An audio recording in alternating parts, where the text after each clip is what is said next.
Hello. Hello बच्चों, एक बार comment section में टैली कर देना कि मेरी वॉइस ऑडिबल है या कि नहीं है। आई होप कि आप सबको मेरी ये स्क्रीन विजिबल होगी। आज थोड़ा सा टॉपिक से हट के डिस्कस करने वाले हैं अपन रोटेशनल मैकेनिक्स के।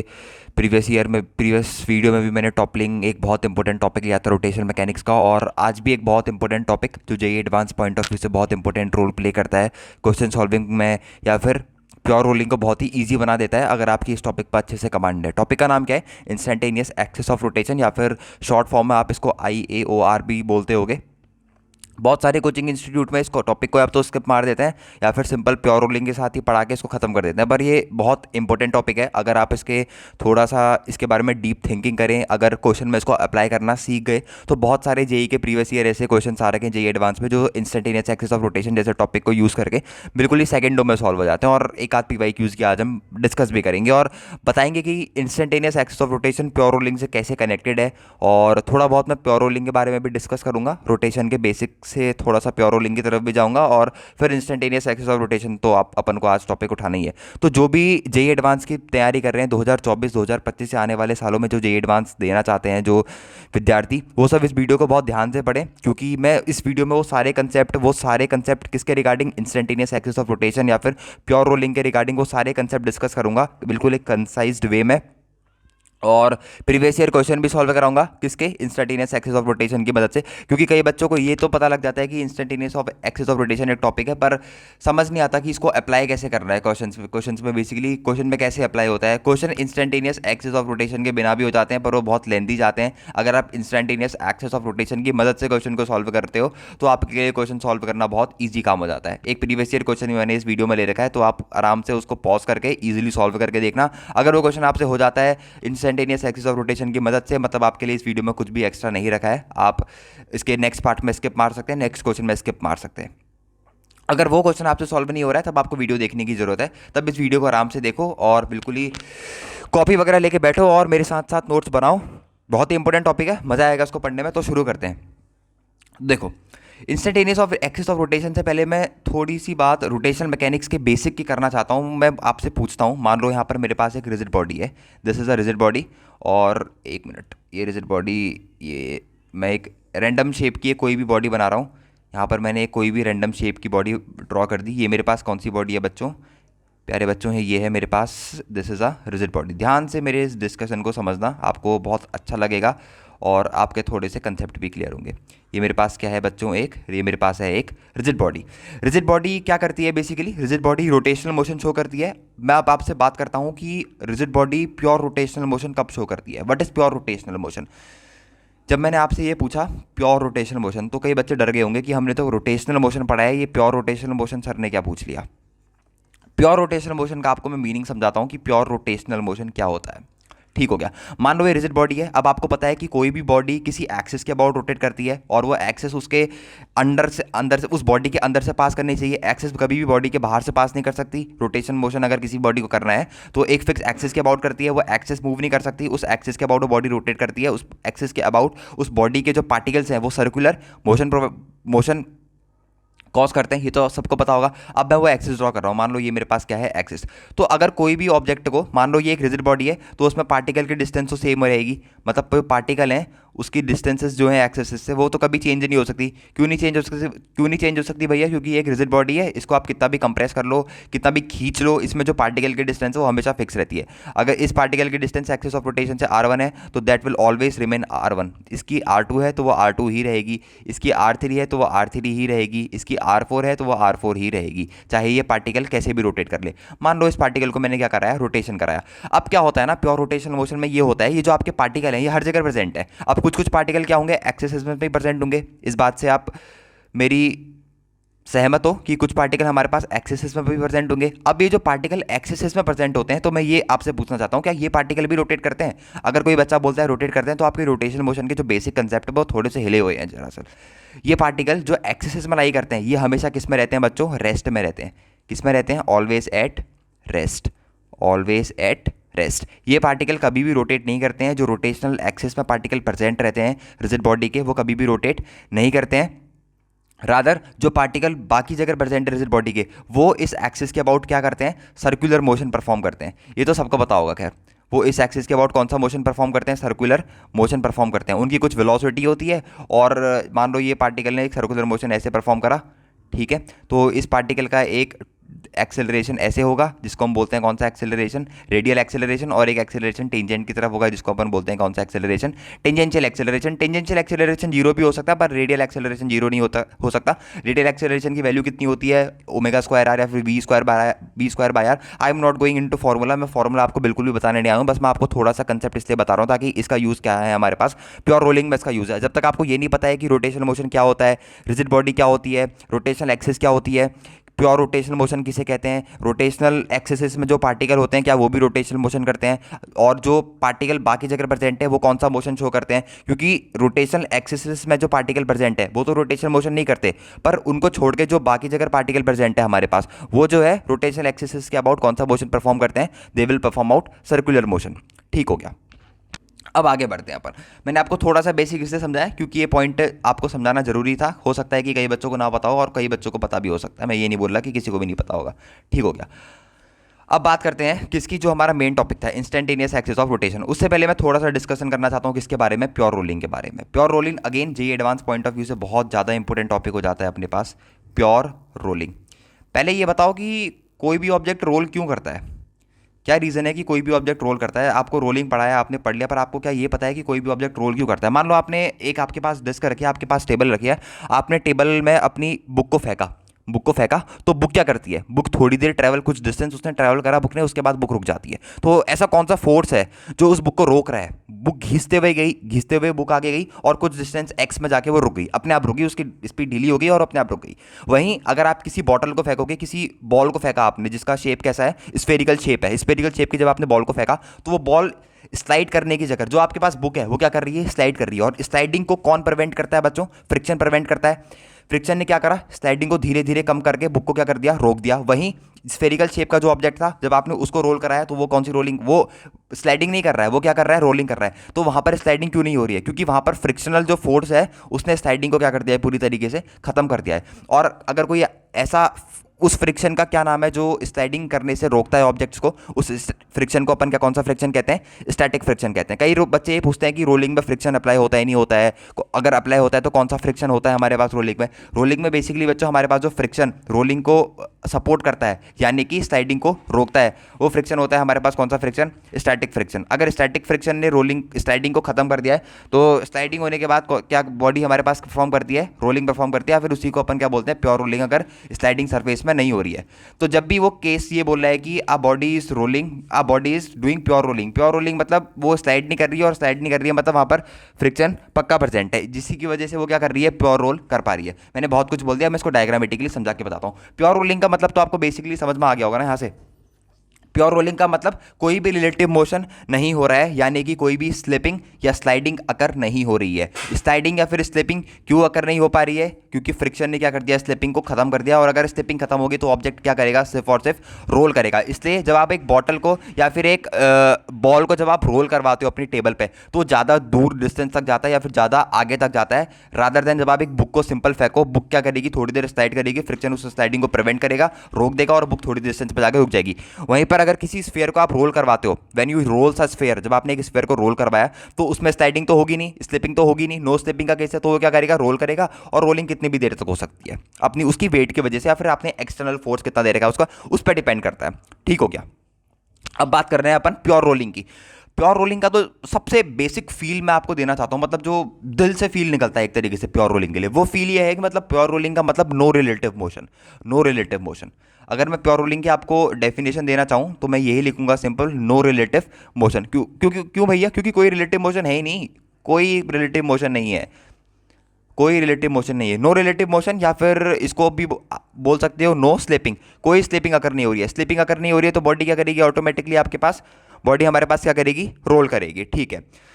पॉइंट ऑफ कांटेक्ट पे कोई भी अगर रिलेटिव मोशन नहीं है या फिर किसी भी प्रकार की स्लिपिंग नहीं हो रही है तो इस टाइप के मोशन को अपन क्या बोलते हैं, प्योर रोलिंग बोलते हैं। Let's take an example. Example से फिजिक्स ज़्यादा ईजी बन जाती है। मान लो एग्जाम्पल के तौर पर मैंने क्या ली, यहाँ पर एक डिस्क ली प्यारे बच्चों, I have taken a disk. ये मेरे पास क्या है, डिस्क है। डिस्क का ये है मेरे पास सेंटर ऑफ मास, ये सेंटर ऑफ मास है। सेंटर ऑफ मास अपना आगे बढ़ रहा है, मस्त v स्पीड से आगे बढ़ रहा है, और ये गोल गोल क्या कर रहा है, रोटेट भी कर रहा है, किससे, ओमेगा से रोटेट भी कर रहा है। ये क्या है, मेरे पास ग्राउंड सरफेस है, जो अभी मैंने इसको ग्राउंड सरफेस को कुछ भी वेलोसिटी नहीं दे रखी है, इसके साथ मैंने कुछ भी छेड़खानी करी। ये ग्राउंड सरफेस मेरे पास रेस्ट में है, रेस्ट में था और रेस्ट में रहेगा अभी के लिए, जब तक मैं इसको चेंज नहीं कर रहा हूँ। अब इसका थोड़ा सा पोस्टमार्टम करते हैं, इसकी पोस्टमार्टम करके रिपोर्ट देखते हैं, इसकी रिपोर्ट क्या आ रही है पोस्टमार्टम करके। ये मेरे पास क्या है बच्चों, again I am making the same disk, ये डिस्क नहीं है, ओवल हो गया, सॉरी, मैंने वही डिस्क बना दिया आपके सामने, ठीक हो गया। ये जो पॉइंट पी है जो कांटेक्ट पे है, कांटेक्ट पॉइंट क्या हुआ, मतलब जो सरफेस से क्या है कांटेक्ट पे या फिर चिपका हुआ है, उसे हम अपन बोलते हैं कौन सा पॉइंट, पॉइंट ऑफ कांटेक्ट। तो पॉइंट ऑफ कांटेक्ट हमारे पास क्या कर रहा है, ये इस डिस्क का सेंटर ऑफ मास है, ओके, इस डिस्क का सेंटर ऑफ मास है हमारे पास ये। अब पॉइंट ऑफ कांटेक्ट क्या कर रहा है, एक तरीके से ये आगे भी जा रहा है, किस स्पीड से, v स्पीड से, क्योंकि इसका सेंटर ऑफ मास आगे जा रहा है, तो उसका हर एक पार्टिकल जो है वो v स्पीड से आगे जा रहा होगा। ये आपको कंसेप्ट क्लियर होना चाहिए, ठीक हो गया। और ये क्या कर रहा है, क्लॉकवाइज रोटेट भी कर रहा है, तो मतलब पीछे को ये किसी स्पीड से आगे आ रहा होगा। रोटेशन की वेलोसिटी ऑफ रोटेशन के टाइम पे वेलोसिटी कितनी होती है, आर ओमेगा, ठीक हो गया। तो अगर मैं पूछूं आपकी पी पॉइंट पे नेट वेलोसिटी लिखो, net velocity at P point, अगर मैं पी पॉइंट पे नेट वेलोसिटी लिखने की कोशिश करूं तो v तो आगे को है तो v प्लस का होगा, और आर ओमेगा किधर को है, पीछे को है, तो आर ओमेगा किसका साइन कैसा होगा, minus R omega is equals to zero. Zero क्यों, क्योंकि मैं बोल रहा हूँ कि प्योर रोलिंग का केस है, और प्योर रोलिंग के टाइम पे क्या बोला मैंने, कोई भी रिलेटिव मोशन नहीं होता है। अगर रिलेटिव मोशन नहीं होता है तो ये जो नेट वेलोसिटी होगी किस पे, पॉइंट ऑफ कंटेक्ट पे जो नेट वेलोसिटी होगी वो कितनी होगी, जीरो।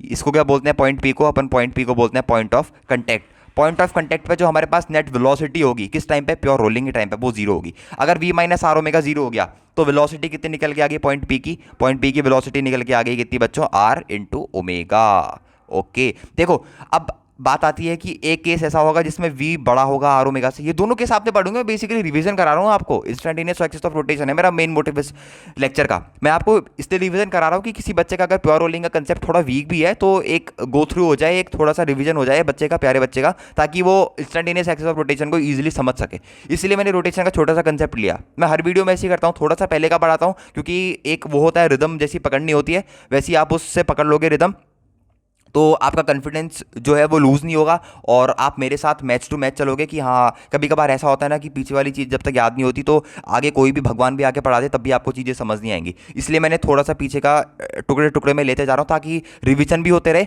और साथ ही साथ आप नई चीज़ें भी सीखते रहो। इसमें से जो चीज़ आपको नहीं आ रही है उनके नोट डाउन करो, यार ये सर ने नई चीज़ बताई तो इसको अपनी नोटबुक में नोट डाउन करो, वरना पुरानी चीज़ तो याद रहती है अपन को सालों सालों तक। तो हाँ, हम क्या बोले थे, एक केस ऐसा आएगा जब आपकी आगे वाली वेलोसिटी ज़्यादा होगी रोटेशन वाली वेलोसिटी से, ठीक है, समझ रहे हो, ध्यान से समझना मेरी बात को। एक केस ऐसा आएगा और एक केस तब आएगा जब v is less than R omega. ये दोनों केस बनते हैं हमारे पास, एक होता है फॉरवर्ड स्लिपिंग का केस, एक होता है बैकवर्ड स्लिपिंग का केस। उस केस में हम नहीं जा रहे, बस मैंने आपको याद दिला दिया ये केस होता है करके। अब दूसरा कंडीशन मैं ये लेता हूँ, अब प्योर रोलिंग ले ही रहता हूँ, इसको प्लैंक के ऊपर जब प्लैंक v वेलोसिटी से मूव करता है तो वो वाला केस भी सॉरी हम ले लेते हैं। तो देखो अब क्या बात करते हैं, जैसे यहाँ पर मैंने आपको पॉइंट बताया कि हमारे पास P जो है यहाँ पे पॉइंट ऑफ कांटेक्ट है, ठीक हो गया। मान लो यहाँ पर मैंने एक और पॉइंट मान लिया, पॉइंट नंबर Q। अभी पॉइंट नंबर Q रेस्ट में है, आपको दिख रहा है पॉइंट Q रेस्ट में है, कोई भी कुछ भी मूव नहीं हो रहा है। पॉइंट नंबर P जो है वो सिर्फ हमारे पास मूव कर रहा है। अगर मान लो जो P पॉइंट की वेलोसिटी है वो Q पॉइंट से बड़ी है, इस केस में तो यही हो रहा है, इस केस में तो यही हो रहा है, तो हमारे पास जो बॉल है वो किधर को स्लिप करेगी, इस केस में होती है हमारे पास कौन सी slipping, forward slipping. Forward slipping अगर पॉइंट P की वेलोसिटी ज़्यादा है किससे, पॉइंट Q की वेलोसिटी से, तो इस केस में हमारे पास कौन सी स्लिपिंग होती है, फॉरवर्ड स्लिपिंग। अगर पॉइंट P की वेलोसिटी कम होगी भाई साहब पॉइंट Q से, तो इस केस में हमारे पास होती है बैकवर्ड स्लिपिंग, मतलब बॉल पीछे को स्लिप करेगी। कौन सी स्लिपिंग होती है हमारे पास, बैकवर्ड स्लिपिंग। बैकवर्ड स्लिपिंग वो कब होगी, जब हमारे पास भैया ये जो Q पॉइंट है ये भी मूव करने लग जाएगा। मूव कब करेगा, अरे मूव कराने में क्या दिक्कत है, अभी मूव करा देते हैं इसको। एक क्या करते हैं, छोटे से प्लैंक के ऊपर रख देते हैं अपन। एक मिनट, एक गड़बड़ प्लैंक बन गया, ट्रेपेजियम टाइप का बन गया, ठीक हो गया। इसको मैंने क्या करा, एक प्लैंक के ऊपर रख दिया अपने पास डिस्क को। ये मेरे पास क्या है, डायग्राम बनाने में थोड़ी सी देर लग रही है, माफ़ करना, स्किप कर लेना, आगे बढ़ा लेना 10-10 सेकंड। ओके, मैंने इसको क्या कर दिया, एक प्लैंक के ऊपर रख दिया अपने पास, और प्लैंक को भी कहा भाई साहब तू भी भाग v0 स्पीड से। और ये अपना क्या रह गया, ग्राउंड सरफेस रह गया, ग्राउंड अभी भी रेस्ट पे है, प्लैंक के ऊपर रख दिया एक अपने डिस्क को। डिस्क सेम कंसेप्ट है, वी से मूव कर रही है और ओमेगा से क्या कर रही है, रोटेट कर रही है, कोई दिक्कत नहीं है इसमें। अब इसका पोस्टमार्टम करते हैं, इसको उठा के देखते हैं थोड़ा सा, इसको आसमान में उठाते हैं ताकि हम इसका पोस्टमार्टम कर सकें। ये अपने पास कौन सा पॉइंट है बच्चों, ये अपने पास पॉइंट है P, point number P. P point अभी भी आगे जा रहा होगा वी वेलोसिटी से, इसमें कोई दिक्कत है बच्चों, कोई दिक्कत नहीं है सर। और पीछे को भी जा रहा होगा ये कितनी से, आर ओमेगा से, इसमें कोई दिक्कत है बच्चों, कोई दिक्कत नहीं है सर। आर इस डिस्क की रेडियस है तो आर ओमेगा से पीछे को भी अपने पास क्या कर रहा होगा, मूव कर रहा होगा। और ये है हमारे पास प्यारा सा point number Q. Point number Q भी अपनी लीला रच रहा है और ये भी आगे हो जा रहा है किससे, वी नॉट वेलोसिटी से। ठीक हो गया। अब यहाँ पर आते हैं दो केस। पॉइंट पी की जब आप नेट वेलोसिटी लिखते हो, अगर वो प्योर रोटेशन कर रहा है तो वो होती है वी माइनस आर ओमे, एक मिनट इसको थोड़ा सा रेस कर दो। पॉइंट पी की नेट वेलोसिटी लिखने की कोशिश करते हैं। वी आगे को है माइनस आर ओमेगा, पीछे को है is equals to zero. Pure rolling है तो वी इज इक्वल्स टू कितना आ जाएगा अपने पास, आर ओमेगा। तो यहाँ से दो केस आते हैं अपने पास, कौन कौन से आते हैं दो केस, वो उस केस को अपन डिस्कस करते हैं। एक बार क्या होगा, वी ज़्यादा होगा आर ओमेगा से, समझ रहे हो, v equals to R omega तो तब था जब हमारे पास प्योर रोलिंग था, ये समझ में आ गया। मतलब जब ग्राउंड जो था वो स्टेशनरी था, या फिर बॉटम मोस्ट पॉइंट जो था वो बॉडी का, उसकी जो स्पीड थी, नेट वेलोसिटी थी बॉटम मोस्ट पॉइंट की, वो जीरो होती है प्योर रोलिंग के केस में, तब हम लिखते हैं v equals to R omega. पर यहाँ पे ऐसा बिल्कुल भी नहीं है। अगर फॉरवर्ड स्लिपिंग करानी है, मतलब अगर आगे को स्लिप कराना है, तो कौन सी वेलोसिटी को ज़्यादा होना पड़ेगा। थोड़ा सा कंसेप्चुअली खुद दिमाग लगाओ। अगर मेरे को इस बॉल को चाहता हूँ कि मैं आगे की तरफ जाए, आगे की तरफ स्लिप करे, तो कौन सी वेलोसिटी को बड़ा होना पड़ेगा। ऑब्वियस ही बात है सर, v वेलोसिटी वाले को बड़ा होना पड़ेगा। अगर v मेरे पास बड़ा हो गया आर ओमेगा से, तो इस केस में मेरे पास कौन सी स्लिपिंग होगी, इस केस में भाई साहब मेरे पास स्लिपिंग होगी फॉरवर्ड स्लिपिंग। अगर मेरे पास v बड़ा हो गया आर ओमेगा से, तो बच्चों इस केस में मेरे पास कौन सी स्लिपिंग होगी, फॉरवर्ड स्लिपिंग। वहीं अगर मेरे पास v छोटा हो गया किससे, आर ओमेगा से, तो इस केस में मेरे पास कौन सी स्लिपिंग होगी बच्चों, इस केस में मेरे पास स्लिपिंग होगी बैकवर्ड स्लिपिंग। ये बात अपने माइंड में मतलब छाप लो या रट लो, बिल्कुल ही क्लियर कर लो, क्योंकि ये इंस्टेंटेनियस एक्सिस ऑफ रोटेशन में बहुत ज़्यादा काम आने वाली है। और आपकी जितनी भी आपने रोटेशन मैकेनिक्स के क्वेश्चन करोगे उसमें तो बहुत ज़्यादा काम आने वाली है। इतना समझ में आ गया। अगर v बड़ा हुआ आर ओमेगा से, तो इस केस में हमारे पास कौन सी स्लिपिंग होगी, फॉरवर्ड स्लिपिंग होगी। और अगर v छोटा हो गया आर ओमेगा से, तो हमारे पास कौन सी स्लिपिंग होगी, बैकवर्ड स्लिपिंग होगी। बॉल जो है वो पीछे को स्लिप करना शुरू कर देगी। ठीक हो गया। या फिर मोशन के अपोजिट डायरेक्शन में क्या करना, स्लिप करना शुरू कर देगी।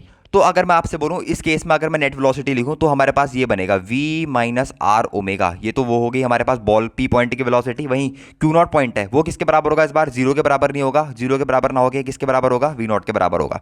तो v माइनस आर ओमेगा इस केस में हमारे पास किसके बराबर आया, जीरो के बराबर आया। तो यहां से एक बात तो तय होगी कि इस केस में हमारे पास क्या है, v माइनस आर ओमेगा जो है वो किसके बराबर है, जीरो के बराबर तो नहीं है, एटलीस्ट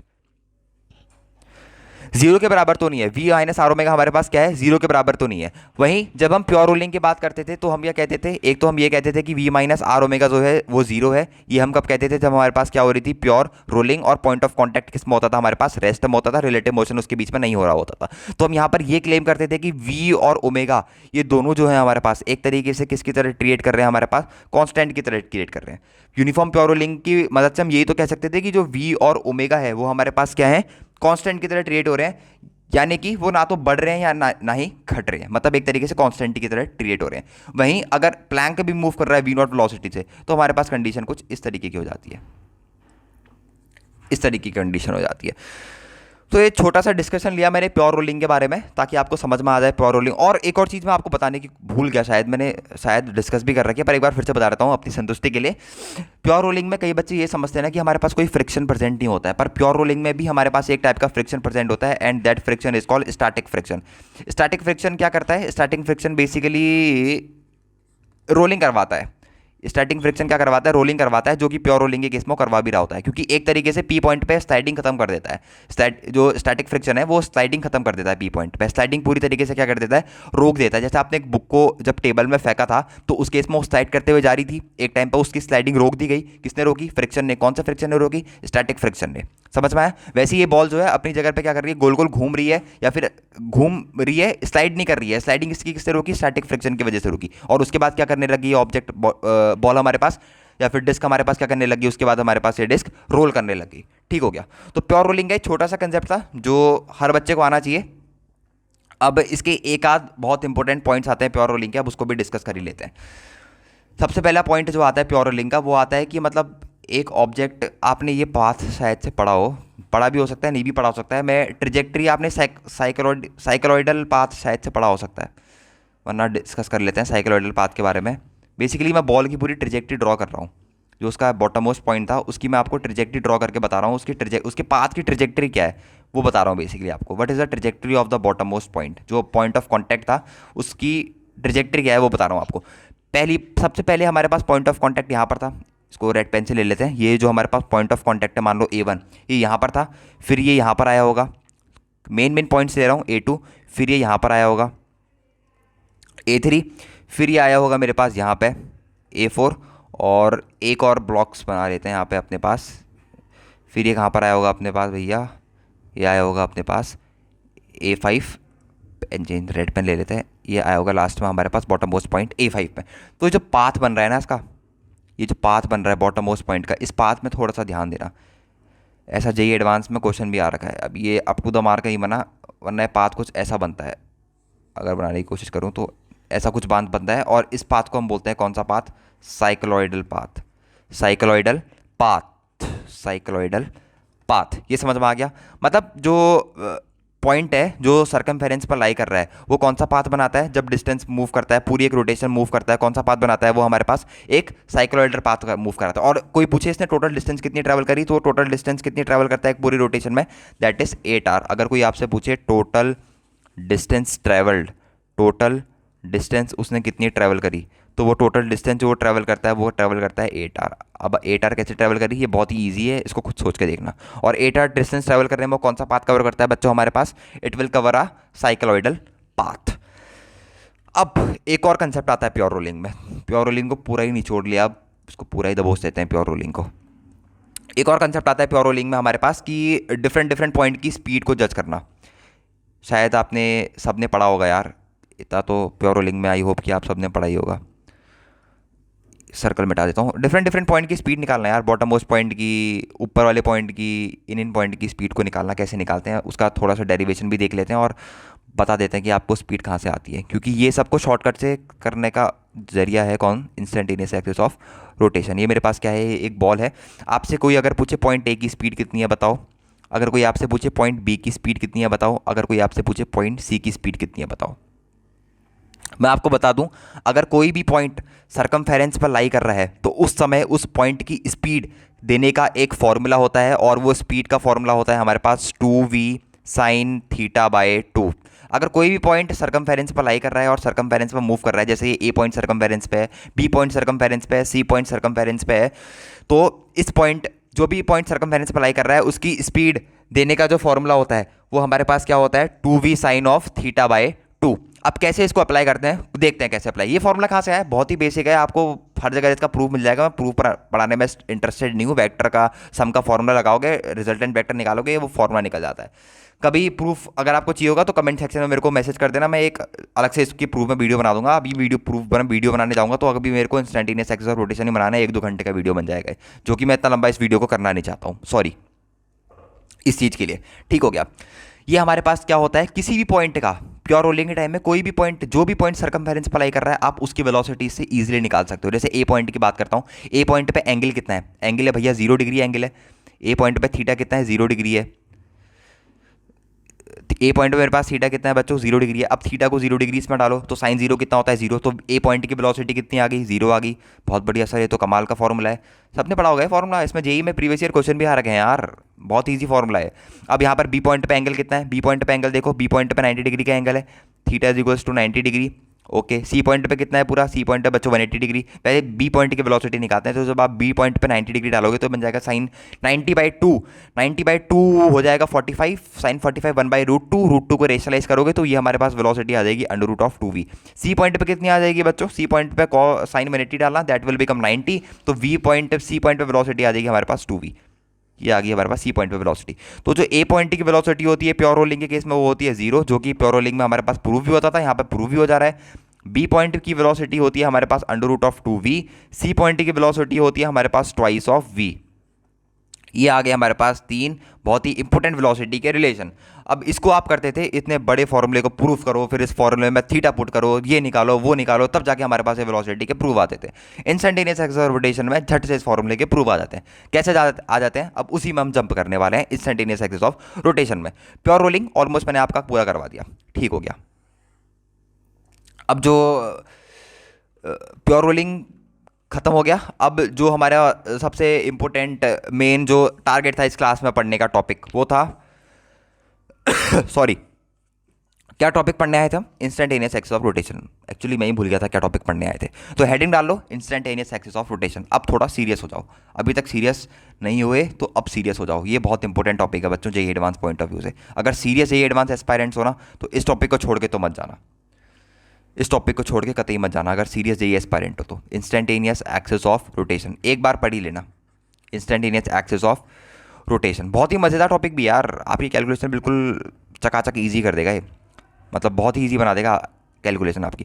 पहले तो ये देखो कि इंस्टेंटेनियस एक्सिस ऑफ रोटेशन मतलब कहाँ पर अप्लाई होता है, कौन से मोशन को ईजी करता है। तो मैं आपसे कहूँगा कि इसको सबसे पहले अप्लाई करना सीखो किसमें, कॉम्प्लेक्स मोशन में। कॉम्प्लेक्स मोशन क्या हुआ भाई साहब? ये कॉम्प्लेक्स मोशन तो हमने पहली बार नाम सुना।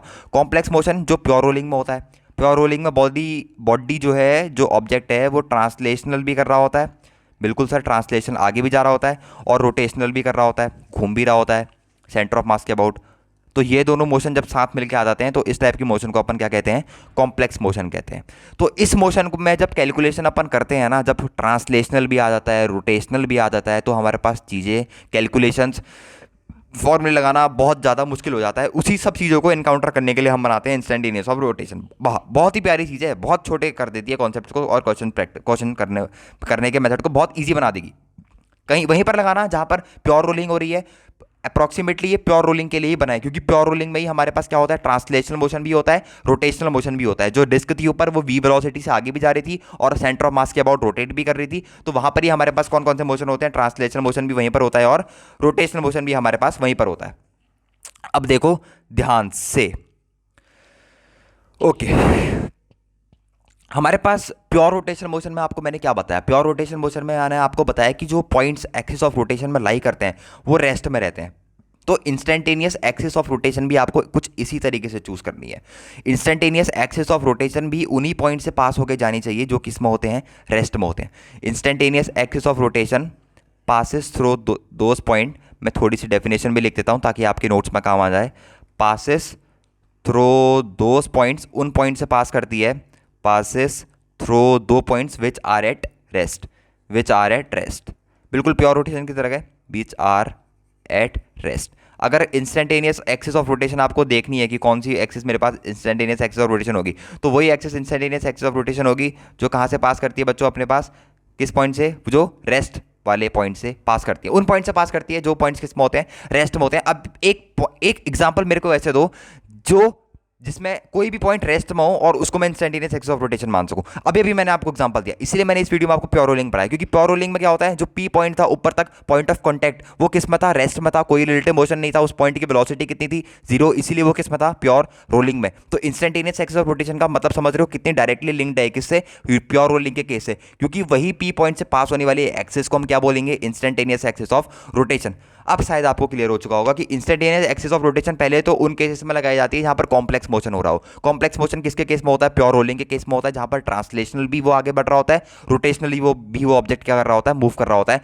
और उन पॉइंट से पास करी जाती है जो पॉइंट्स का किस में हो, रेस्ट में हो, और जो कि बिल्कुल सेटिस्फाइड करता है किसकी कंडीशन को, यूनिफॉर्म रोलिंग की कंडीशन को सेटिस्फाइड करता है, जिसमें हमारे पास जो पॉइंट P है, point of contact which remains always at rest. So my instantaneous axis of rotation will always pass through the point of contact, that is point P। Okay, आगे बढ़ते हैं। अब देखते हैं, मान लो ये हमारे पास डिस्क थी, जो उस केस में भी मैंने डिस्क बनाई थी। ये मेरे पास क्या है बच्चों, ये मेरे पास डिस्क है, ठीक हो गया। ये डिस्क क्या कर रही थी अभी तक, ये डिस्क मेरे पास वी वेलोसिटी से मूव कर रही थी, ये गोल गोल ओमेगा से भी मूव कर रही थी, बहुत बढ़िया, ठीक हो गया। अब ये डिस्क का हाल कुछ ऐसा हो गया। अब क्या कर ली मैंने, इसकी एक इंस्टेंटेनियस एक्सिस ऑफ रोटेशन बना ली, और फिर वो ऑब्जेक्ट क्या करेगा, इंस्टेंटेनियस एक्सिस ऑफ रोटेशन के अबाउट मूव करेगा। यहाँ पर ये वाली जो एक्सिस है ना, ये है मेरे पास कौन सी axis, IAOR, instantaneous axis of rotation. समझ में आया, वही एक्सिस है जो किससे पास करनी चाहिए, उन पॉइंट से पास करनी चाहिए जहाँ पर पॉइंट्स किस में, रेस्ट है, और पी पॉइंट बिल्कुल रेस्ट में। अब ये पी पॉइंट के अबाउट इस तरीके से मूव करेगी, समझ रहे हो, इस तरीके से मूव करेगी। समझ में आ गया, इंस्टेंटेनियस एक्सिस ऑफ रोटेशन इतनी थी, बहुत छोटी सी चीज़ है, समझ रहे हो ना। ओके, अब बात करते हैं कि इंस्टेंटेनियस एक्सिस ऑफ रोटेशन चीज़ों को बहुत आसान कर देता है यार। मतलब मान लो, मैं बताता हूँ कैसे आसान कर देता है। जैसे एक एग्जांपल के तौर पे एक मैंने इलस्ट्रेशन लिया आपके सामने, मैंने आपको कहा कि ये मेरे पास एक क्या है, डिस्क है, ठीक है, ये मेरे पास एक डिस्क है, और एक मिनट मैं थोड़ी सी लाइन सीधी कर लूँ। ये मेरे पास एक लाइन है, और ये ओ पॉइंट के अबाउट क्या कर रही है, इंस्टेंटेनियस एक्सिस ऑफ रोटेशन कर रही है। ये ओ पॉइंट है मेरा, और ये किससे मूव कर, गोल गोल किससे घूम रही है, ओमेगा से मेरे पास घूम रही है। मान लो मैंने आपसे पूछा मेरे को ये पी पॉइंट जो है अगर ये वी वेलोसिटी से जा रहा होगा तो मेरे को इसकी वी वेलोसिटी कितनी है वो बता के दिखाओ। तो आप डायरेक्टली देख सकते हो, आपको क्या करना होगा बेसिकली, पी पॉइंट की वेलोसिटी कितनी होगी, velocity of P point that will obviously R omega, यही होगी, आर ओमेगा यही होगी। तो आपको क्या करना है बेसिकली, बस इतना करना है कि पी पॉइंट से ओ पॉइंट की डिस्टेंस पता करनी है। पी पॉइंट से ओ पॉइंट की डिस्टेंस मान लो जैसे मिल गई आपको, आर मिल गई, आर डैश मिल गई, तो यहाँ पर आर की जगह आर डैश पुट कर देना, तो पी पॉइंट की वेलोसिटी कितनी आ जाएगी, R dash into omega. Basically instantaneous axis of rotation को आप रोटेशनल एक्सिस ही कंसिडर करके चलो। अब ये सोचो कि ये जो पूरी डिस्क है ये मेरे पास इस इंस्टेंटेनियस एक्सिस ऑफ रोटेशन के अबाउट क्या इस इंस्टेंटेनियस एक्सिस ऑफ रोटेशन के अबाउट क्या कर रही है, रोटेट कर रही है। और ये जो पॉइंट पी है इस ऑब्जेक्ट के अंदर वो एक पार्टिकल की तरह है, जैसे रोटेशन के अंदर मेरे पास जो पार्टिकल रहते थे वो एक्सिस ऑफ रोटेशन के अबाउट कौन सा मोशन शो करते थे, सर्कुलर मोशन शो करते थे। सेम काम मेरा पॉइंट पी भी कर रहा है। पॉइंट पी क्या कर रहा है यहाँ पर, उसी रिजिड बॉडी में एक रिजिड पार्टिकल की तरह प्रेजेंट है जिसकी डिस्टेंस चेंज नहीं होगी, और जो सर्कुलर मोशन करेगा किसके about, instantaneous axis of rotation के अबाउट। और किसी भी पार्टिकल की वेलोसिटी कितनी होती है सर्कुलर मोशन में, आपको पता होगा वो पार्टिकल की वेलोसिटी कितनी होती है, आर इंटू ओमेगा। और आर क्या होता है, that is the distance from the centre. Okay, तो आर क्या हुआ, डिस्टेंस फ्रॉम द सेंटर या फिर distance from the rotational axis, इस केस में distance from the instantaneous axis of rotation. तो R dash distance from the instantaneous axis of rotation, या R dash distance ली directly R dash into omega करा, तो आ गया आपके पास पी पॉइंट की वेलोसिटी। कोई दिक्कत नहीं है आपके पास, बहुत ईजी है, बहुत ज़्यादा ईजी है। वैसे ही आप कोई भी, जैसे वहाँ पर मैंने कहा नहीं आपको, प्योर रोलिंग के केस में कोई भी पॉइंट अगर जनरल पॉइंट सर्कमफेरेंस में होता है तो उसकी वेलोसिटी वी डैश आप कैसे देते हो, उसकी वेलोसिटी देते हो आप V dash 2v sine of theta by 2। इसका प्रूफ यहाँ से बहुत ईजी हो जाता है। कैसे ईजी हो जाता है देखो, समझाता हूँ आपको, बहुत मस्त चीज़ है यार IOR। इस टॉपिक को छोड़ के मत जाना, एटलीस्ट कहीं ना कहीं से इस टॉपिक को पढ़ ही लेना। जैसे मेरे पास ये पॉइंट था जो पॉइंट वी वेलोसिटी से आगे मूव कर रहा था, ठीक हो गया सॉरी, और ये गोल गोल भी मेरे पास किससे घूम रही थी, ओमेगा से घूम रही थी। मान लो मेरे से पूछा कि मेरे को ये पॉइंट P है, इस पॉइंट P की वेलोसिटी बता के दिखाओ। ये वही जनरल पॉइंट है जिसकी हम velocity v dash is equals to 2v sine theta by 2 लिखते हैं। ये उसी का रिजल्ट है एक तरीके से, डेरिवेशन। ये रिजल्ट कहाँ से आया मैं बताता हूँ आपको। P पॉइंट की वेलोसिटी आप कैसे बताओगे, how you will calculate the velocity of point P। सबसे पहले तो इस पूरे को मान लो, इस लाइन को मान सकते हैं इंस्टेंटेनियस एक्सिस ऑफ रोटेशन, क्योंकि प्योर रोलिंग कर रही है, ठीक हो गया। अगर मैंने इसको मान लिया इंस्टेंटेनियस एक्सिस ऑफ रोटेशन, तो मान लो ये मेरे पास है पॉइंट नंबर P। अब मेरे को चाहिए वेलोसिटी ऑफ पॉइंट P, तो वेलोसिटी ऑफ पॉइंट P आप कैसे लिखोगे, R इंटू ओमेगा। बिल्कुल लिखोगे R इंटू ओमेगा। तो VP दैट इज R कितना होगा मेरे को बताओ। R क्या है, इंस्टेंटेनियस एक्सिस ऑफ रोटेशन जिसके अबाउट वो रोटेट कर रही है, उससे वो P पॉइंट की डिस्टेंस, जिस पॉइंट की आपको क्या चाहिए वेलोसिटी। तो ये डिस्टेंस कितनी है, OP इंटू ओमेगा।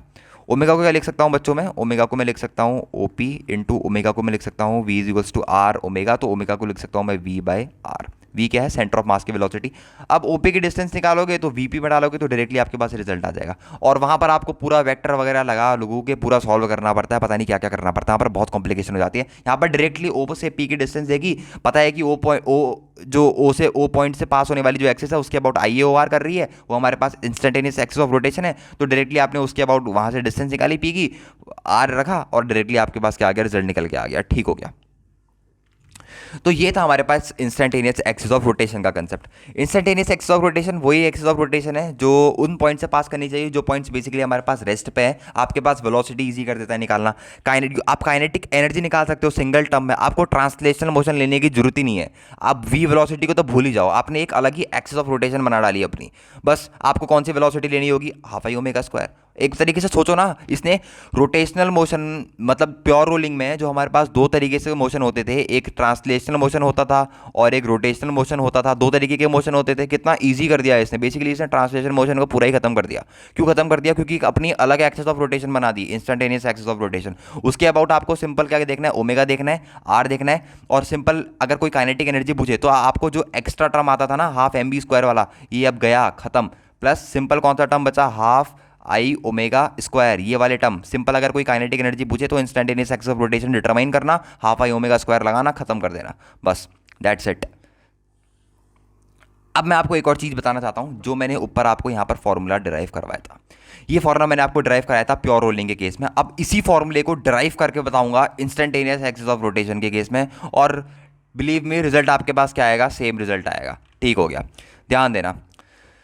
वही एग्जाम्पल है, वही इलस्ट्रेशन है, बिल्कुल आपको एकदम अच्छे से लिख के बताता हूँ अब पूरे को। ये मेरे पास ग्राउंड लेवल है, और ये मेरे पास कुछ भी मान लो, डिस्क वगैरह मान लो, रोलिंग ऑब्जेक्ट है अपने पास, कोई बड़ी बात नहीं है। ठीक हो गया, ये मैंने लाइन खींची, डायमेट्रिकल एक्सेस है, और ये भी मेरे पास क्या है, डायमीटर है। यार ये स्ट्रेट लाइन कभी खींचेगी नहीं ज़िंदगी में।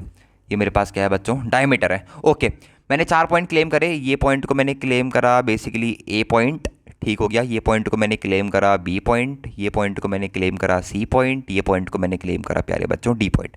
मेरे से पूछा चुपचाप एग्जामिनर ने, आप वी ए बताओ मेरे को, आप मेरे को वी बी भी बताओ, आप मेरे को वी सी भी बताओ, और आप मेरे को वी डी भी बता दो। सब बता दो एक एक करके, पूरा बता दो। ठीक है, सब बता देते हैं आपको।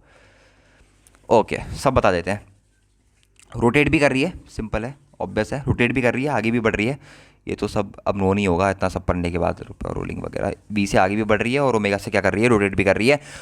अब देखो वी ए पॉइंट की वेलोसिटी कैसे बताते हैं। पहले यहाँ पर क्या करना है, सबसे पहले आपको आई ए ओ आर, एक इंस्टेंटेनियस एक्सिस ऑफ रोटेशन ले लेनी है। मैं इंस्टेंटेनियस एक्सिस ऑफ रोटेशन वो होती है जहाँ पर पॉइंट उस एक्सिस, उस पॉइंट से पास करती है आई ए ओ आर एक्सिस, जिस पॉइंट पे, जिस एक्सिस में जो सारे पॉइंट हैं वो किस में है, रेस्ट में है। तो रेस्ट में कौन सा पॉइंट है, प्योर रोलिंग हो रही है डिस्क की, तो ए पॉइंट जो है वो रेस्ट में है। तो ये एक्सिस हमारे पास क्या बन जाएगी, आई ए ओ आर। ये हमारे पास कौन सी एक्सिस बन जाएगी, आई ए ओ आर बन जाएगी। ये ओमेगा से इस पॉइंट के अबाउट ऐसे मूव करेगा। तो ये सब हटा दो उसको। ठीक हो गया।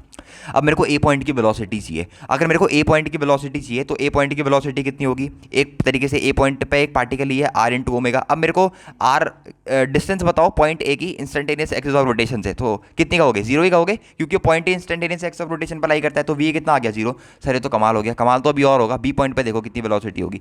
बी पॉइंट से डिस्टेंस देखो, ये डिस्टेंस आर है, रेडियस आर, ये डिस्टेंस आर है, रेडियस आर। तो ये डिस्टेंस कितनी होगी, under root of 2r। Sir ये रिजल्ट पे आ गया शायद, तो कितना आ गया रिजल्ट, आर इंटू ओमेगा। तो आर कितना है हमारे पास, √2 है, आर आ गया इंटू ओमेगा। ओमेगा की जगह वी बाय आर रखोगे, आर से आर कटेगा तो ये डायरेक्टली √2v आ जाएगा। अब सी पॉइंट से डिस्टेंस देखो, ये पॉइंट की कितनी है, दैट इज अगेन ये आर, तो टोटल डिस्टेंस कितनी हुई 2r। तो कितना आ गया 2r, sorry 2r into omega, ये आ गया। अब ओमेगा की जगह वी बाय आर रखो, आर से आर कैंसिल होगा तो 2v आ जाएगा। डी भी सिंपल हमारे पास कितना आ जाएगा, √2v। अब कुछ भी इसमें नहीं बचा, बिल्कुल गेम ओवर हो गया। देखा एक झटके में कैसा आ गया। वहां पर क्या करना था आपको, पहले ये रिजल्ट डिराइव करो 2v sin θ/2, उसके बाद ये डिस्टेंस देखो कितनी है, ये देखो थीटा देखो, वगैरह वगैरह, ढमकाना फलाना, फिर भी हमारे पास जरूरी नहीं है कि रिजल्ट सही आ जाए। इसीलिए इंस्टेंटेनियस एक्सिस ऑफ रोटेशन का कंसेप्ट इंपॉर्टेंट है, और बिल्कुल ही चीज़ों को आसान बना के रख देता है। अब बात करता हूँ जेई 2004 के, जे एडवांस 2004 के उस पीवाईक्यूज की, जिसकी धज्जियां उड़ा देंगे किसके कंसेप्ट से, रोटेशनल मैकेनिक्स के कंसेप्ट से। यहाँ पर हम प्रकट करते हैं जे एडवांस 2022 के पीवाईक्यूज को। आपकी स्क्रीन में हाजिर है जे एडवांस 2004 का पीवाईक्यू, सॉरी 22 का नहीं, 4 का पीवाईक्यूज। ठीक हो गया। ये है हमारे पास क्वेश्चन, ध्यान से पढ़ना, देखते हैं क्या बोल रहा है। ज़्यादा 4 नंबर का क्वेश्चन होगा, और इस पर 5 सेकंड 10 सेकंड 30 सेकंड से ज़्यादा नहीं लगने चाहिए। ठीक है, 30 सेकंड से ज़्यादा अगर आप इसमें कोई बच्चा लगा रहा है ना, एडवांस मटेरियल नहीं हो बच्चा, आईआईटी नहीं जा पाएगा, सीधी बात है। ठीक हो गया, मजाक कर रहा था। क्या बोल रहा है, a disc is rolling without slipping on a, without slipping बोल रहा है, मतलब क्या कर रही है बच्चों, प्योर रोलिंग कर रही है। ओके, विदाउट स्लिपिंग बोल दिया भैया, मतलब प्योर रोलिंग कर रही है। ठीक हो गया। Okay, a disc is rolling without slipping on a horizontal surface. अच्छा, C is the center and Q and P are 2 point equidistant from the C. Okay, let VP, VQ and VC be the magnitude of velocities of point PQ and C. Okay, respectively. Then, बाप रे बहुत खतरनाक question है। क्या बोल रहा है हमसे, एक डिस्क है, रोलिंग कर रही है, विदाउट स्लिपिंग है, प्योर रोलिंग कर रही है, सीधे सीधे नहीं बोलना चाहता, जे एडवांस की आदत है, हॉरिजॉन्टल सरफेस पे। सी जो है वो सेंटर है। ओके बच्चों, सी हमारे पास क्या है, सेंटर है, मान लिया सेंटर है यार, बोल रहा है तो मानना ही पड़ेगा, सी सेंटर है। और Q and P are 2 point equidistant, C Q और पी 2 पॉइंट है बल जो सी से इक्वी डिस्टेंस पे है। ठीक हो गया, मान लिया। V P, V Q, V C, P point की वेलोसिटी है बल वी पी, अच्छा मान लेते हैं वी पी बच्चों। सी पॉइंट की वेलोसिटी है वी सी, और क्यू पॉइंट की वेलोसिटी कितनी है, वी क्यू। ठीक हो गया, मान लिया। अब बोल रहा है हमसे कि इसमें आप रिलेशन एस्टेब्लिश करके दिखाओ बल। अब क्या, अगर किसी बच्चे ने IAOR नहीं पढ़ा है वो इसमें बिल्कुल लघु चक्कर हो जाएगा। वो सोचेगा कि इसको शुरू कैसे करूं, लिटरली वो यही सोचेगा इस क्वेश्चन को शुरू कैसे करा जाए। या तो गैस मारेगा या तो ये सोचेगा इसको शुरू कैसे करा जाए। समझ रहे हो, वो यही सोचेगा इसको शुरू कैसे करा जाए।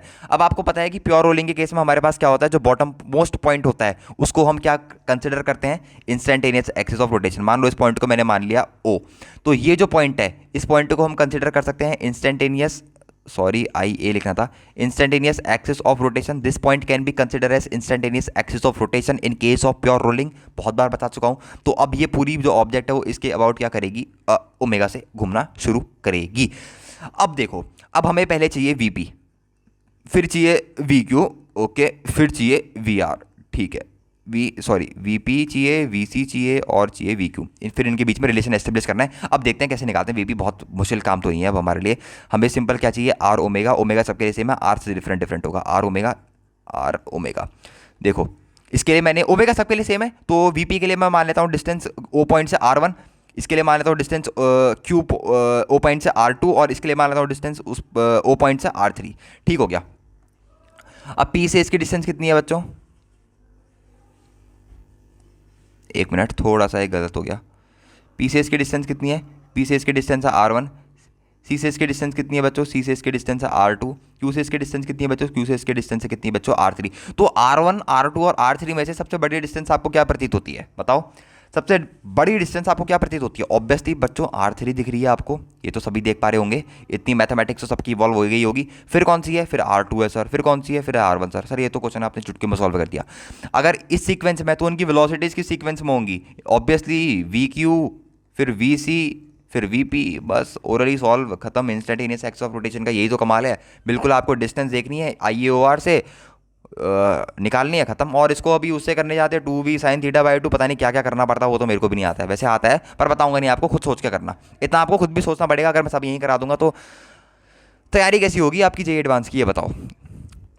तो ये था मेरा टॉपिक आज का, जो मैं आपको तहे तहे दिल से पढ़ाना चाहता था JEE एडवांस के लिए, रोटेशनल मैकेनिक्स। और इसी तरह से मैं भी पढ़ता था अपने JEE की प्रिपरेशन में, तभी मेरा ये टॉपिक इतना स्ट्रांग हुआ, थोड़ा फ्लेक्स मारना पड़ता है। तो आई होप कि आपको आज का टॉपिक समझ में आया होगा। बहुत ही इजी टॉपिक था, मैंने बेसिक से शुरू करा, प्योर रोलिंग वगैरह वगैरह समझाया। इंस्टेंटेनियस एक्सिस ऑफ रोटेशन तो वैसे मैं 5 मिनट में समझा सकता था, पर थोड़ा पहले से रिवीजन कराना जरूरी होता है। अब आप इसी टाइप के क्वेश्चन प्रैक्टिस करना, हो सके तो एक थोड़ा सा अलग वीडियो बना दूंगा जिसमें मैं IAOR की मदद से क्वेश्चन कराऊंगा आपको। और आई होप कि आपको आज का वीडियो समझ में आया होगा, अच्छा लगा होगा तो उसको लाइक वगैरह सब कर देना, जो भी आप जानते हो सबको पता ही है। शेयर वगैरह कर देना वीडियो को, ताकि आपकी एज ग्रुप के बच्चे जिनको ज़रूरत है इस टाइप ऑफ वीडियोस की, उन तक ये पहुंच सके। बाकी मिलते हैं नेक्स्ट वीडियो में। ओके बाय, तब तक के लिए।